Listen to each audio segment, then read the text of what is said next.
जोहार। दुलाहारी की इस पावन धरा को सबसे पहले नमन। साथ ही हमारे मंच पर विराजमान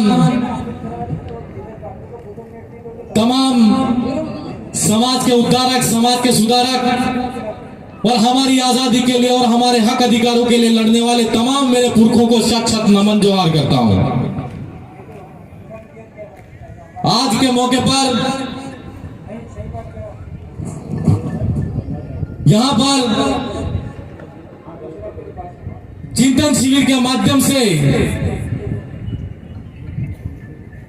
जो कार्यक्रम आयोजित किया जा रहा है, उस कार्यक्रम में बांसवाड़ा, डूंगरपुर और यहां के क्षेत्र के स्थानीय खेरवाड़ा के तमाम वडील युवा साथियों और मेरी मातृशक्ति, मेरी बहनों, आप सबको मेरी ओर से, मेरी विधानसभा की जनता की तरफ से बहुत बहुत क्रांतिकारी जोहार। वक्तागण आए, अपनी अपनी बात रखी, आप सब सुन रहे हो। लेकिन कुछ समय पहले की जो बात होती थी, तो राजनीतिक पार्टियों ने, चाहे वो जितनी भी आई हो गई हो, और उनसे लड़कर हमारे नेता जो बनते थे, उन लोगों ने हमारे समाज के अंतिम सिरे तक जो बैठने वाला भाई है, उस भाई को और उस बहन को और उस युवा साथी को अपने हक अधिकार के बारे में नहीं बताया। अभी हम देखते आ रहे हैं कि कुछ समय से जिस तरीके से यहाँ पर जो मध्य प्रदेश, गुजरात और राजस्थान के अंदर ही नहीं,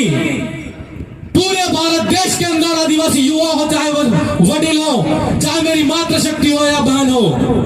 उन सब के अंदर जो क्रांतिकारी भावना आई है, वो भावना वाकई में देखी जाए तो अच्छे अच्छे जो बरगद के पेड़ जो राजनीतिक रूप में स्थापित थे, उन बड़ों के पेड़ को उखाड़ के फेंक दिया। यह ताकत आदिवासी परिवार की ताकत है। आप सब यहां पर विराजमान हो, यहां पर पुरखों की लड़ाई की बात करें तो आज के मौके पर मैं जिस विधानसभा क्षेत्र से आता हूं, उस विधानसभा के अंदर मानगढ़ डैम है, और इस मानगढ़ डैम का इतिहास जिस तरीके से हमारे द्वारा जो हमारी समाज की सर्टिफिकेट लगाकर जो नेता बन रहे हैं, उन नेताओं ने हमारे जो 1507 आदिवासी 1913 के अंदर मानगढ़ की पहाड़ी पर जो शहीद हुए थे, उनको जो अपमानित करने का काम किया है, उस अपमान का बदला आदिवासी समाज कभी नहीं भूलेगा। ये मैं कहना चाहता हूं इस मंच के माध्यम से उनको।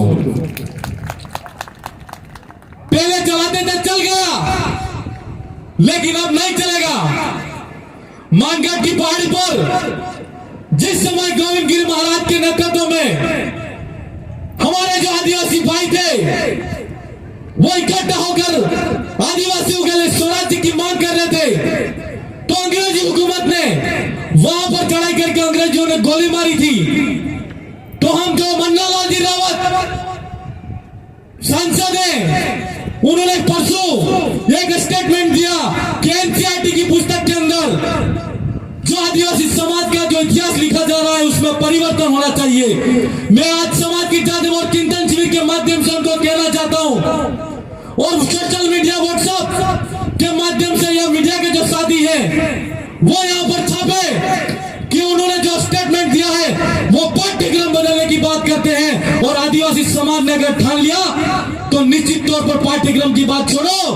आपका इतिहास मिट जाएगा। ये मैं कहना चाहता हूं। हमारे इतिहास को मिटाने की हिम्मत किसी में नहीं है। जो हत्याकांड 1913 में हुआ और 1992 के अंदर हमारे क्षेत्र के एक पीएचडी होल्डर साथी थे, उन्होंने पीएचडी के माध्यम से यहाँ पर उन्होंने जो आदिवासी आदिवासियों का इतिहास, मानगढ़ का इतिहास उन्होंने लिखा, तब जाके यहाँ के लोगों को और पूरे देश के लोगों को पता चला कि जलियांवाला बाग हत्याकांड से पहले भी नरसंहार इससे भी बड़ा हुआ था, वो मानगढ़ की पहाड़ी पर हुआ था। यह कोई छोटी बात नहीं है। और आज कोई अगर राजस्थान की विधानसभा में जाकर या कोई हमारे राजकुमार जी रोज जो संसद में जाकर हमारे आदिवासियों के इतिहास के बारे में लिखने के लिए एनसीईआरटी को कहते हैं या लेटर लिखते हैं, तो एक हमारे ही भाई को जो हमारे समाज का होते हुए आदिवासियों के इतिहास को मिटाने के लिए लेटर लिखते हैं, तो बड़ी शर्मनाक बात इससे कोई नहीं हो सकती। हम ये कहना चाहते हैं, आप इतने संवैधानिक पद पर बैठे, पूर्व में प्रशासनिक पद पर बैठे, किस सर्टिफिकेट को लगाकर बैठे थे, ये हम उनसे पूछना चाहते हैं। आज ये आदिवासी समाज देख रहा है, आदिवासी समाज का युवा देख रहा है। और मन्नालाल जी रावत से मैं पूछना चाहता हूं कि आप जिस पार्टी से आते हो, राष्ट्रभक्ति की बात करते हो, देशभक्ति की बात करते हो, 1913 के अंदर जो नरसंहार हुआ, उस नरसंहार के अंदर हम पूछना चाहते हैं उस देशभक्ति पार्टी से, और आपसे भी पूछना चाहते हैं कि डूंगरपुर का राजा कौन था, बांसवाड़ा का राजा कौन था, और राम संतरामपुर का राजा कौन था, यह हम आपसे पूछना चाहते हैं। जब हत्याकांड हुआ तो वहां पर जो फौज लगी थी वो मेवाड़ पीलकोर, उस मेवाड़ पीलकोर की स्थापना किसने की थी? राजपूत रेजिमेंट जो बना था, राजपूत रेजिमेंट कौन था,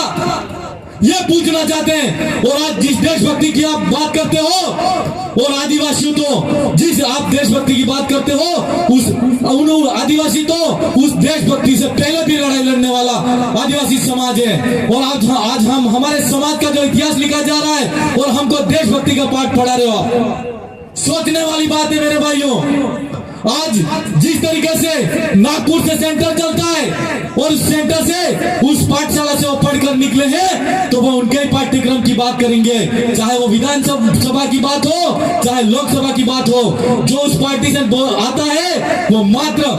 आरएसएस की जो विचारधारा की बात करता है, वो आदिवासी समाज की विचारधारा की बात नहीं करता है। आज हम इस मौके पर कहना चाहते हैं कि आज हमारे इतिहास के बारे में अगर छेड़छाड़ी करने की बात करते हैं, तो राजस्थान की सरकार को भी कहना चाहते हैं कि राजस्थान की विधानसभा जब चले तो आदिवासियों का जो इतिहास लिखा जा रहा है उसको एक अक्षर को भी मिटा के देख लेना, हम संसद के अंदर क्या करते हैं और विधानसभा के अंदर क्या करते हैं आपको पता चल जाएगा। आप सब तमाम साथी बैठे, इस मौके पर मैं जागरूकता के माध्यम से एक बात और कहना चाहता हूं कि इस दुलाहारी की पावन राह के अंदर ये ऊंचे ऊंचे जो पहाड़ दिख रहे हैं, ये जो हसीन वादियां दिख रही है, उन हसीन वादियों को आप देख रहे हो, वहां पर रहने वाला जो आदिवासी समाज है वो युग युग से रहने वाला समाज है। ये इतिहास कहता आया है। आज के इस मौके पर आप सबसे मेरा कहना है कि जिस तरीके से फॉरेस्ट एक्ट के नाम से सरकार आदिवासियों की जमीन पे कब्जा करना चाहती है, तो उस फॉरेस्ट एक्ट के अंदर एक प्रावधान दिया हुआ है 2006 के अंदर वन संरक्षण अधिनियम और वनाधिकार अधिनियम जो बना, उसके अंदर संशोधन बिल आया, और उस बिल के अंदर यह आया कि जहां जहां पर आदिवासी इलाका है, उस आदिवासी इलाके के अंदर वनाधिकार अधिनियम की धारा 4 के अंदर जो आदिवासी भाई रहता है, उस आदिवासी भाई को जहां पर फॉरेस्ट लैंड के नाम से अगर सरकार ने जमीन अधिकृत कर रखी है, उस जमीन के अंदर पट्टा आवेदन करने का अधिकार आदिवासियों को है। मैं आज सब तमाम साथियों से कहना चाहता हूं कि इस क्षेत्र के अंदर फॉरेस्ट एक्ट की बात तो हो ही रही है, लेकिन अनुसूचित इलाके की भी बात होनी चाहिए। संविधान का जो अनुच्छेद 244 है, उस अनुच्छेद के अंदर पैसा एक्ट लागू है, और पैसा एक्ट के माध्यम से एक प्रावधान लागू है जिसको हम कहते हैं ग्राम सभा। और मैं आपको इस माध्यम से यह कहना चाहता हूं कि गांव गांव के अंदर आज अब तक आपने अगर उस पावर को नहीं समझा है, या आपके जो सरपंच है या प्रधान है उसने भी अपनी ताकत को नहीं समझा है, तो आप ग्राम सभा के माध्यम से ऐसा प्रस्ताव पास कराओ, ऐसा प्रस्ताव बनाओ कि एफआरसी की जो रिपोर्ट होती है, जो कमेटी होती है, वो वो जो आपकी जो संबंधित उपखंड स्तरीय की जो कमेटी होती है उसको प्रस्ताव देगी, और इस प्रस्ताव के माध्यम से जो ये हसीन वादियां और जो पहाड़ दिख रहे हैं वो आदिवासियों के पहाड़ हैं। जो फॉरेस्ट एक्ट के नाम से जमीन जो सरकार अधिकृत करना चाहती है, ग्राम सभा का गठन करके उस पर कब्जा करने की तैयारी शुरू करो, ये मैं आपसे कहना चाहता हूं। क्योंकि हमारे अधिकारों के बारे में कोई कानून का ज्ञाता कहने नहीं आएगा, कोई बोलने नहीं आएगा। जो अधिकार अगर संविधान हमको देता है, उन अधिकारों की जानकारी के लिए संविधान को पढ़ो, और संविधान को नहीं पढ़ सकते तो विशेषज्ञों से राय लेके उसके बारे में हमको लड़ना चाहिए, ऐसा मेरा आपसे कहना है। आज के मौके पर आपको मेरा कहना है, यहाँ पर शिक्षा स्वास्थ्य की बात भी होनी चाहिए, और इस यात्रा के अंदर 244 की मूल भावना के अनुरूप यहाँ पर 100% इलाका आदिवासियों का होना चाहिए। ऐसा मैं नहीं, सुप्रीम कोर्ट कह रहा है। तो इस इलाके के अंदर जो अधिसूचना 2013 के अंदर और 2016 के अंदर आज जो आई थी, उस अधिसूचना के अंदर 45% जो आरक्षण एसटी को है और 5% आरक्षण एससी को है, और 50% आरक्षण अनारक्षित के नाम से दिया जा रहा है। और उसके अंदर 50% जो आरक्षण दिया जा रहा है, उस आरक्षण के अंदर आज की तारीख में हमारे जो युवा बेरोजगार भाई है,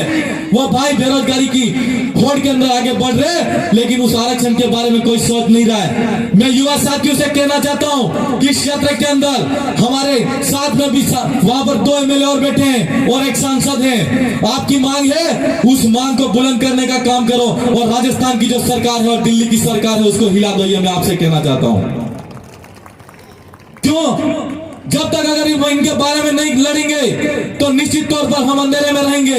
हम आज बातें सब कुछ हो रही है, और मुझे ऐसा नहीं लगता मध्य प्रदेश, गुजरात और राजस्थान के अंदर और पूरे देश के अंदर जहां जहां विचारधारा की बात आती है, जागरूकता की बात आती है, निश्चित तौर पर ऐसा लगता है कि इस क्षेत्र के अंदर और देश के अंदर जागरूकता आ चुकी है और आ गई है। लेकिन इस मौके पर एक बात और कहनी थी, जो यूटीए का कानून है, उस कानून का भी आपको पूरी जानकारी के साथ में विरोध प्रदर्शन करना चाहिए। सरकार कोई भी कानून बनाए उसकी जानकारी रखो। मैं इस मौके पर आपके साथ में एक बात और कहनी है मुझे, कि अगर इस क्षेत्र के अंदर चाहे वो जल जंगल जमीन का मामला हो, चाहे हमारे साथ में अत्याचार शोषण का मामला हो, चाहे वो आरक्षण का मामला हो, चाहे यूडीए जो कानून बनाया है उस कानून का मामला हो, आप अगर क्षेत्र के अंदर सड़क पे लड़ोगे तो सड़क पे लड़ने के लिए हम आपके साथ में कंधे से कंधा मिलाकर आएंगे, ऐसा मैं आपसे कहना चाहता हूं। मेरे भाइयों, कहने को बहुत सारी बातें हैं, समय कम है और बहुत सारे और वक्ता हैं। मैं निश्चित तौर पर इस जो क्रांति के जो अग्रदूत हैं, उन अग्रदूतों को भी फिर से प्रणाम करता हूं, नमन जोहार करता हूं। और आप सबने यह जो विचारधारा जिस तरीके से इस क्षेत्र के अंदर जो बढ़ाई है, और निश्चित तौर पर आने वाले समय के अंदर ऐसा तूफान आएगा कि इस क्षेत्र के अंदर एक तरफा जो गोविंद गुरु महाराज का जो सपना था, और जो आज की तारीख में हम जो सब पंचायत राज एक्सटेंशन एक्ट के अंदर स्वायत्तता की बात करते हैं और हमारे बिल राज की बात करते हैं, वो कायम होकर ही रहेगा। इन्हीं शब्दों के साथ में मेरी वाणी को यहीं विराम देता हूं। आप सबकी जय, जय जोहार, जय पीर प्रदेश, जय संविधान, जय जोहार।